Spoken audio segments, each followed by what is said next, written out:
From a petition on private school funding to the Keystone XL conundrum and getting a read on Calgary's mayoral race. Time now for tonight's politics panel. And joining us this evening, Calgary-based public opinion consultant Janet Brown and Duane Bratt, Mount Royal University political scientist. Good evening to you both. And let's begin on the launch of a petition seeking to halt the flow of public money to private schools in the province.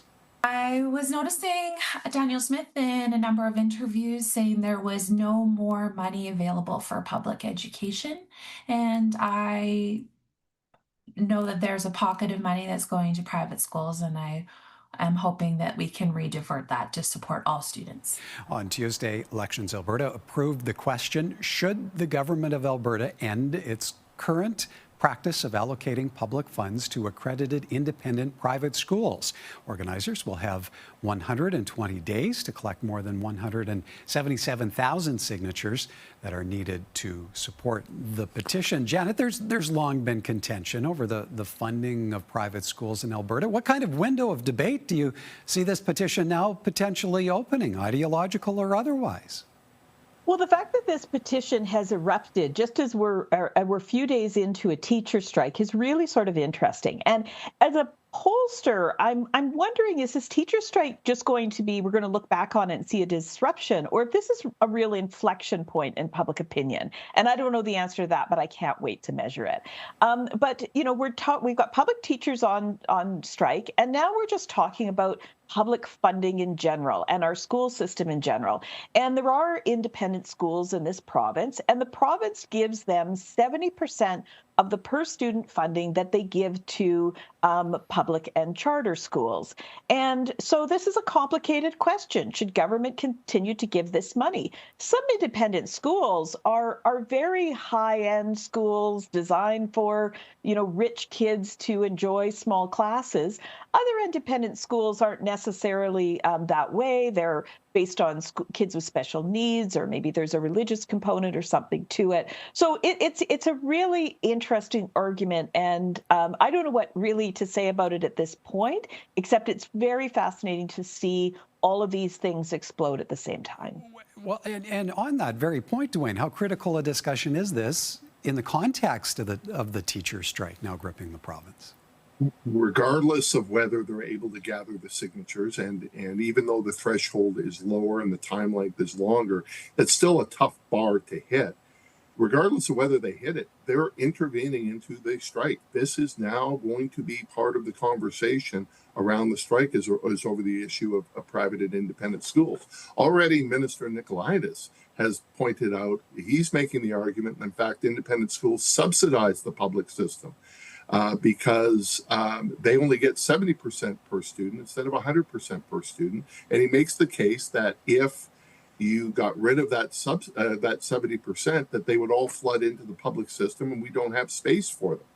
Others argue, wait a minute, look at the Weber Academy, look at Strathcona Tweedsmuir, they charge 5 figures in tuition and they get 70% tuition. So who is subsidizing who? But the point about having this petition in the middle of a strike means it's now a real focus point. So, Janet, teacher strike or not, if this petition, let's say it ends up generating the needed 177,000 signatures, what kind of position could that put the Smith government in? Oh, I think it puts them in a very awkward position. I mean, they passed this legislation to allow citizens-initiated referendums, and I think they had a certain number of referendums in mind that they thought would be able to fulfill this threshold and go on to be voted upon. I don't think they ever expected that there'd be an initiated referendum on funding for schools. So yes, and I think this issue has caught government flat-footed, but I think the strike entirely. I mean, the government is, you know, we're almost a week into this strike, and it looks like there's no end in sight. You know, and it looks like government really didn't understand how militant the teachers are, and they seem to be taken by surprise. And now I think they're taken by surprise again that suddenly we have this argument starting up about whether independent schools should or shouldn't be funded. So yeah, I think for government, it just they're looking surprised on all sides when it comes to education issues right now. All right. If it goes to a referendum, I think that referendum passes because there is hundreds of thousands of more kids, meaning their parents, are in the public system and not involved in independent private schools. And so it's probably not something that the vast majority of Albertans have really thought about. But if you put it on a ballot, then that changes things. And I want to hear what the Premier says. As I said earlier, the Minister of Education is already attacking the question. What about grassroots democracy that Danielle Smith talks about all the time? Is she going to praise this? Is she going to say that's why we did it? Because I don't think they anticipated this type of question. And maybe it just shows up in the fall sitting of the legislature as a point of discussion as well. Okay, for us, next up, Keystone XL, the twice canceled pipeline project that may suddenly be back on the table. It certainly warrants exploring, but of course, the devil is always in the details on these things, so we'd have to see how it came out of those conversations. CTV News confirming the previously canceled pipeline project linking Alberta with markets south of the border. A talking point when the Prime Minister met with the U.S. President in the Oval Office Tuesday in discussions around linking energy between the two countries and raised in the context of getting relief on steel and aluminum tariffs. Duane, how much sense does bringing up Keystone XL make when, as a nation, we're supposed to be building out trade partnerships east and west and diversifying from the U.S. market? Okay, there's a lot at play here. The first is it completely contradicts Mark Carney's idea around diversification, and the relationship with the U.S. is fundamentally different. Okay, so that's a problem for him. But I think this solves many more problems, and I can't believe the Americans are taking this seriously. I do have a theory, but let's go through it.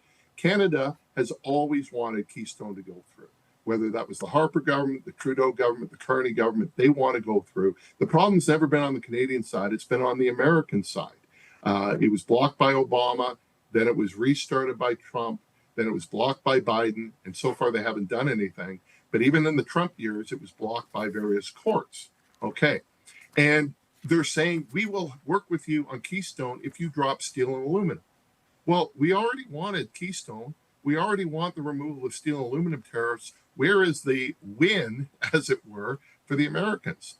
I think here's where the win is. Trump sees himself as the master deal maker. So combining steel, aluminum, and oil all in one big package, Carney will allow him to take credit and say, this is my great idea. This is my great grand bargain. Canada, will you agree to this?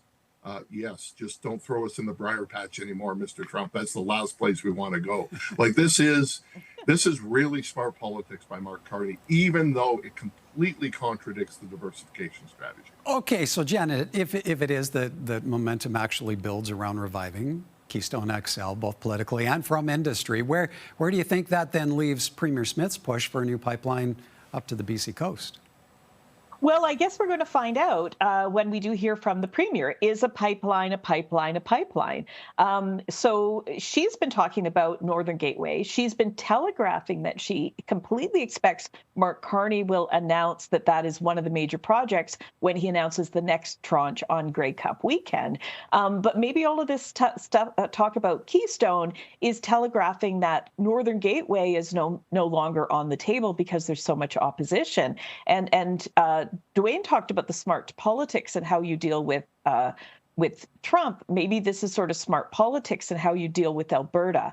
And if you don't think that you can make Northern Gateway happen, and you think you can make Keystone happen, then maybe that will appease the Premier, and maybe that will appease Albertans. We'll wait and see. All right, time for us to take a real quick break. But when we come back, coming down to the crunch in Calgary's mayoral race. More from our politics panel in a moment.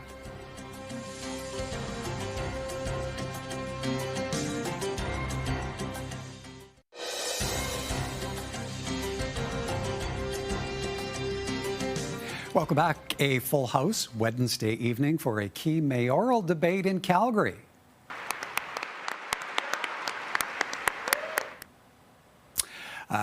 Calgary Chamber of Commerce President Deborah Yedlin there moderating the 90-minute debate, which featured the current top 5 polling mayoral candidates, and that included Jeff Davison, who we heard from off the top of the program this evening. Janet, public safety, affordability, blanket rezoning, taxation. There are a lot of shared issues on the campaign trail. How challenged are all the candidates in differentiating their policies, their promises, making an impact with voters?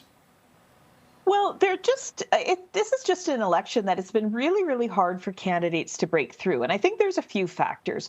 One is there's so much news happening nationally and internationally that people are just so preoccupied with Carney and Trump, they don't have time to, and even provincial politics, they don't have time to think about municipal politics.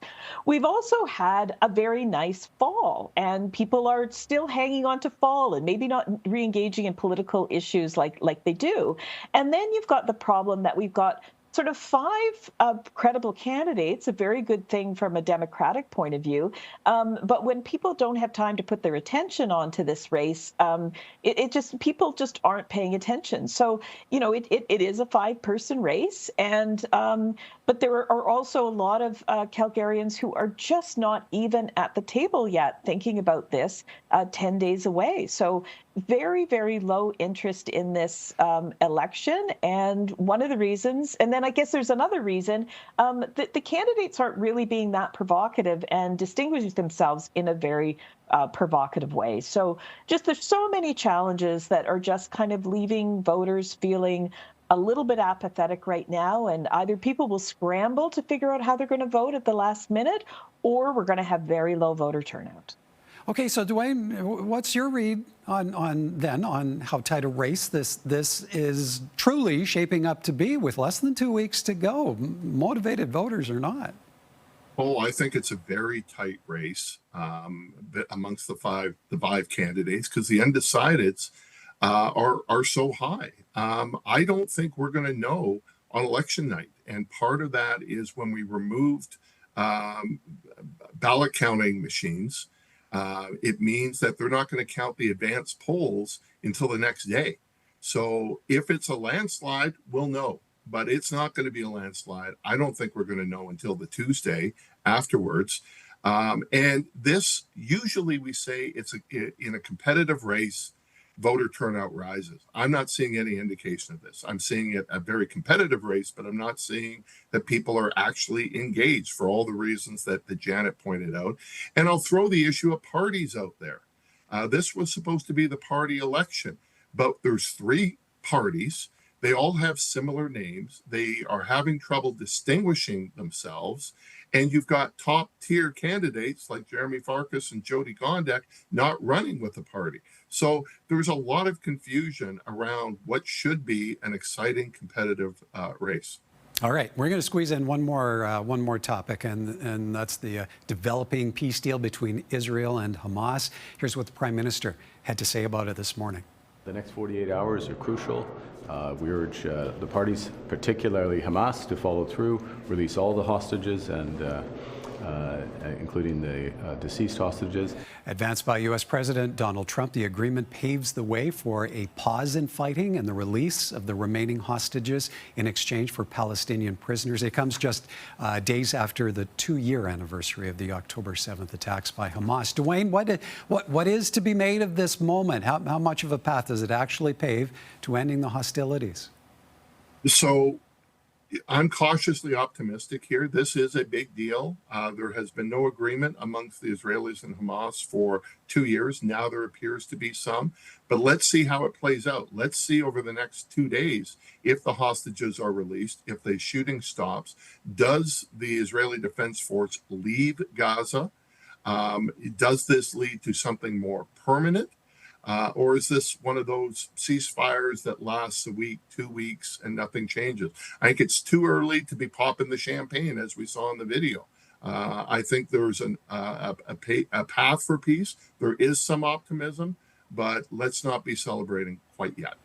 Janet, there has been praise for the deal from the Carney government. Should it be expected that Canada plays some form of active role in seeing this process through?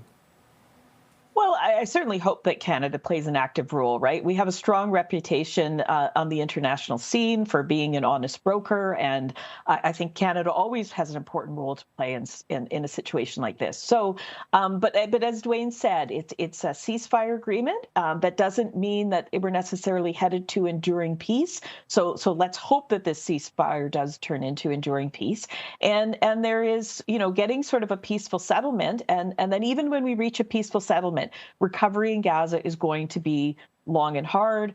Michael, I have an interest in disabled people in conflict zones, and there's going to be a lot of assistance needed in Gaza to get Gaza back on its feet. And until Gaza gets back on its feet, I don't see enduring peace.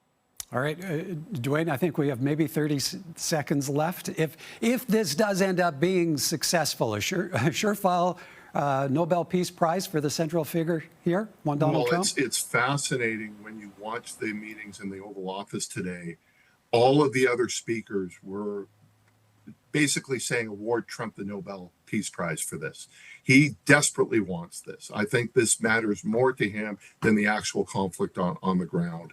But if this actually works out the way they think it will, he actually deserves that. And I don't usually say very nice things about Donald Trump. All right. On that note, we'll have to leave it there. Thank you both. Okay. Thank you. Bye, Michael. Bye, Dan.